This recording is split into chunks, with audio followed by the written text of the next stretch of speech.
significantly, but it's not like just pure what's in the book, okay? So, for instance, I'm going to throw some people and stuff that are in the book for sure, but the book, it's not like I'm just saying, well, this is what's out of the book. I'm giving you the actual people, a couple videos I think are pretty good. I don't know, we'll watch all of them. This one is going to be really important. I'm going to actually make an extra assignment out of that. Okay, I'll give you all the questions today, and I'll post the questions as well. But I think it's quite good.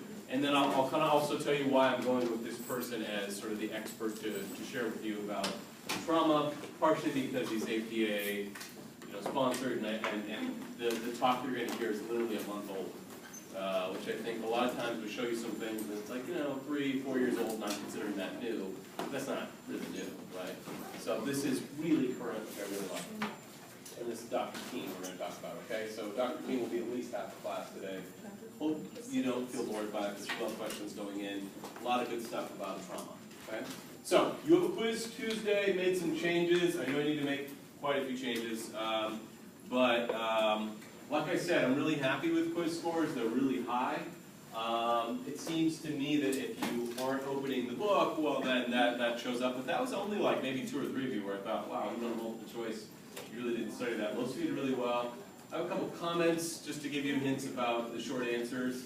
When it came to the mindfulness thing, most of you did really well. A couple of you, I mean, obviously threw in some guesses. That's okay. You're more than welcome to guess.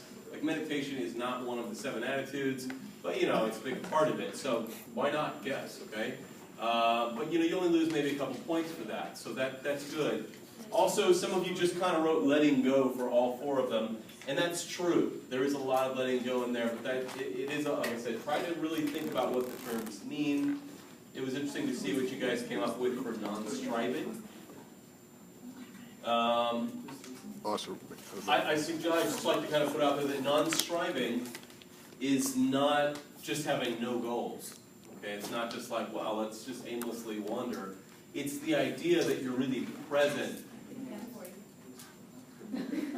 What's that? Oh, nothing, sorry. And not imposing a reality on something, okay? Yes? Sorry, this isn't really relevant to that, but... well, can we stay relevant with what I'm Yeah, talking about? yeah, Let's sure, do that, sure. okay? So I'm going over the answers, and I want to make sure that we're getting that, okay? So when I say that, guys, so try not to oversimplify and just say, well, it all is just letting go. So what do I mean? I just said it. Nick, what was I just saying about non-striving? So it might be a perfect example of what I'm talking about, okay? So in other words, being present with what's happening here and now, and not as to what's going to happen later, okay? So the non-striving, of course you all want to get an A in here, okay? I want you to get an A in here. I'll do everything I can to help you get an A in here, but I obviously can't do that for you. But the non-striving is, are you really coming to class every day being present? It doesn't mean non-striving is like, well, I don't really need an A, so I'm just going to kind of chill in my bed, okay? Is that non-striving? Wait. No, that's not non-striving. That's not what he means. Okay, so let me say that again. Just because a lot of it, you may have been oversimplifying in the way you wrote it, but I'm going to say this again. Non-striving means being present, showing up for the game. It doesn't mean you just don't want to win the game. That would be kind of ridiculous. But being uber present while you're playing the game. So in the class metaphor, it means being here, listening, really being present, and then letting the grade sort of work itself out more. That part is it's an art form, actually, and a lot of us get really caught up in the result. That's what he means by non-striving. I just want to throw that out there. Yeah? Yeah, I was thinking non-striving was you're doing something for a certain goal. Like we're here to get an A, you're Right. at a game.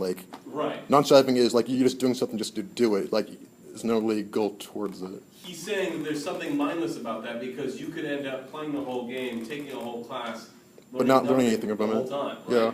Because you're just so caught up in something else. So that part is really kind of key. It's about the journey, not the destination. Very much so. Very much so. And the journey will surprise you. That's kind of what, again, you guys were really, I mean, as I say that, I'm focusing on what you guys got wrong. You guys nailed those questions were really good. You guys awesome. Okay, so if I didn't put that on being negative, they were really good. I think the average score on it was 9 out of 10, most of you getting 10 out of 10 at that part. So it's really good. A couple things, just because I want you guys to do really well on the one on Tuesday too, okay, because we're in a good trend with quizzes, is with GAD, things I took off point. Some of you didn't actually put the symptoms of GAD, okay? Some of you wrote GAD this is important, you wrote 6 months, which is great. Put that in there, okay? But some of you mentioned nothing about restlessness or muscle tension or being keyed up. Stuff that I gave you at the actual, if you guys remember, some of you like had no reference to it, we actually looked at the DSM. You actually had the DSM in front of you that you took home. So I expected that you could give me some symptomology. Now, some of you went outstanding, okay? Meaning you went through the symptomology, you talked about the rule-outs, which was really great. You're like, okay, this person's not on drugs, this person doesn't have other anxiety disorders, they don't have OCD. Really, really good. So some of the comprehension's really strong. I don't know if you left stuff out because you didn't know it or because whatever, but point being is an optimal answer would have listed the symptoms, 6 months, rule-outs, okay, and then this is where I think it's pretty interesting. You guys have different opinions about treatment, which is totally cool. You could sort of get away with just going with mindfulness, although let's be clear, I went over mindfulness because I thought you guys could use mindfulness, I can use mindfulness. Okay, the reality is don't reveal it if you have it, but probably less than one person in this room right now has GAD. Maybe two, I don't know, okay? That doesn't mean we don't have anxiety, I mean I get anxious, you get anxious, but diagnosable GAD, and some of you really did a great job on this, what's probably the reality of most people that have GAD? Are they probably medicated? Yeah, the reality is some of you mentioned this, which was really good. You said, primary way of dealing with probably medication. Yeah, probably. Most people with GAD are probably on medication. They've at least tried it for an extended amount of time and then decided that maybe it wasn't for them if they're not. Everybody clear on that point? So one of the points I was trying to make is separating out, like today, everybody's been stressed. Do I think that everybody in here has been traumatized? No. Do I think you've had micro traumas? Yeah. Life's traumatic, life's stressful, okay? So we're separating those out. So when you see, this is my hint to you, Tuesday you're gonna hit it out of the park, okay? I'm gonna give you all the hints I can today, all based on a lot of stuff today, okay? So is PTSD, like I've been in 3 car accidents. Do I have PTSD from those?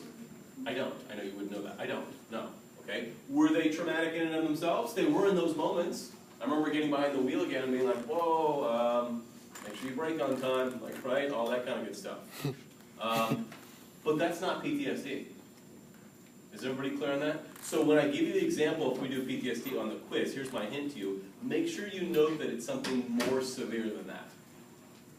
Is everybody clear on that? So I'm keeping it as a theme that you can relate to all these disorders, but that having the disorder is something slightly different. All right, that's my diatribe. I want you guys again, and keep it up. Most of you are just studying. How many of you are studying the vocab for these quizzes? Just going through it. It's awesome. Keep that up. Okay, I'm trying to make that as straightforward as possible. If you did still have PTSD when you went behind the wheel, you wouldn't have driven, would you? Yeah, if I really had PTSD, I'd be having flashbacks, I'd be avoiding. You're right, I probably wouldn't even go behind the wheel again. If the PTSD was from the driving, yeah. Yeah. Lots of people have PTSD that still do drive, but it does come up with things like that, okay? All right, so here's what I want to do, because I have a lot I want to get done. As far as there's some updating I need to do, but at least the last quiz is there. Actually, the quiz, I just noticed it, sorry, this is awful. The quiz 2 is not on there, okay? So there's some things that need to be updated, but like I said, the average of the 3 quizzes, and then I'm kind of eyeballing it, but out of 40 is like 35, 36. That means you guys are averaging B pluses and A minuses on these quizzes, which is awesome, okay? Keep in mind I also curved the test 12 points, and the average was far lower than that, okay? So we do have a test coming up. That's going to be my other caveat. So we're going to keep nailing these quizzes. That's good. I'm going to give you some questions for an extra grade, because I haven't given you questions for a while, and I think that would be good. But you are going to have this test, and it's going to be fairly challenging. It's not next Thursday, it's the following Tuesday. Okay, so next Tuesday we meet, you come in, you take a Chapter 5 quiz. That good? We'll go over a few more notes. I'm going to start depression, getting into Chapter 6.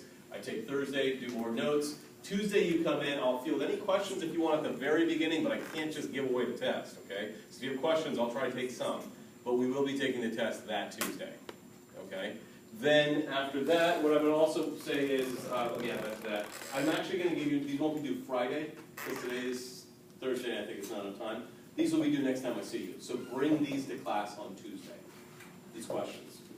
I know I'm kind of all over the place on some of this. So, the quiz next Tuesday, you're going to bring the questions that we do today in class on Tuesday as well. Okay? I think I'll make these, I'm not sure. Maybe at 20 points, like I have 10 questions for you. They're on the video. Okay? And I think it's really good. It's, again, like I said, it's probably one of the foremost people in trauma right now, and the talk was given a month ago. So I think that would be really kind of good for you. Yeah. So those questions, we don't turn those in online like we usually do? No, bring them to class. Okay. Just that. I'm gonna give you here's the thing, I'm gonna give you the questions in class today, and I'll post the questions as well. So you have until Tuesday to do it. And I'll put the video there if you wanna go back and like watch something that you're like, oh, I missed that. Okay. Okay? Okay, and so what you wanna do is get these questions done by next Tuesday. How many of you have chapter 5 read? Okay, get on that, okay, as soon as possible. It's okay if you don't. And then you want to have 4, 5, and 6 read. Here's the deal. If you've read 4, 5, and 6, and then for the test, you're just really closely going through the book that you've already read, now you're going to do really well on the test. If you wait, and I know some of you are going to do this, I'm not shaming you, I'm not saying you're bad, but if you do this and go, well, I kind of am getting by, I didn't really read the chapter, I kind of looked at the vocab, whatever, and then the Tuesday before I'll try to read the book, that might not be enough. So if you read each chapter in its entirety, like we're trying to do, like you should be reading 5, because I'm going to assign 6 next week, okay? So Let's start with read 2. 6 all the way through to the next week, and then when you're studying, now you're kind of fine-tuning. That make sense? I don't want you to see it just once. You guys know about memory. If you see something once, it's not enough. You got to see it multiple times. Okay, yeah. All right. Will there be questions from the videos on the exam? Could be fair game, yeah. Nothing crazy specific, but yeah. But like more like what is exposure therapy? What is avatar therapy? That like big picture stuff. Yeah. Cyber. Other questions? Okay, couple other things here. Is if you would, let me start with this. I'm going to give you a term that's not in the book, but it's controversial, and I'm just going to throw it at you. You make of it what you want. I think it's a cool term. You guys heard of intergenerational trauma? Please write it down. It's over here. Intergenerational. You'll also hear it What's say an intergenerational? transgenerational trauma. And what it means, it's a growing field of research, and I'm not, a lot of people think it's a little bit out there. But essentially, you guys want to probably guess what it means? You don't have to write down what's on this. I just put this up as something to go over with. Intergenerational trauma. Think. It's trauma that's passed down from generation to Yes. generation. Yes, very good. Could you give an example of what you think that might be? The Holocaust deal. Yeah, okay. Ooh. So if, let's say, my grandparents lived through the Holocaust, okay, and they did, but they weren't Jewish and they weren't here at the time, okay? But if that were the case and they were in concentration camps, right, they were tortured, things like that, that's going to be an incredible amount of stress. Well, what a lot of theorists are saying is they could have children who don't deal with that stress or don't somehow overcome it. And then I could be their grandchildren, and I could still have some of that trauma in me that they experienced through the Holocaust. Now that sounds pretty weird. A lot of people are like, well, what? How does it work that way? But if you think actually the person who teaches after me, and I don't know her name, but she had a video last week that was basically suggesting this about African Americans in the United States. Okay, and she was saying intergenerational trauma from hundreds of years of slavery. And I thought, yeah, I'm pretty sure that's probably, there's a lot of truth to that. It's totally true in terms of a lot of Native American communities. And then one of the things, how many of you know about your family history? You can go back 3 or 4 generations. England. This is, just it begs the question for you with your mental health and your medical history in general. You should know that. If I gave you maybe the most important homework to go home and do is ask. How many of you live with your parents? Ask them all, okay? Just say, what do you know about, grandma and grandpa? What do you know about great-grandma and grandpa? Did anybody have, was alcoholic? Did anybody have, and if you're like, if it's an uncomfortable conversation, just say, blame it and say, well, my abnormal psych teacher I'm supposed to ask, okay?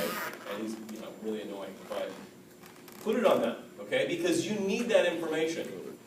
My parents didn't decide to tell any of us until we were adults that I had that I had a great-grandfather that was literally died of alcoholism.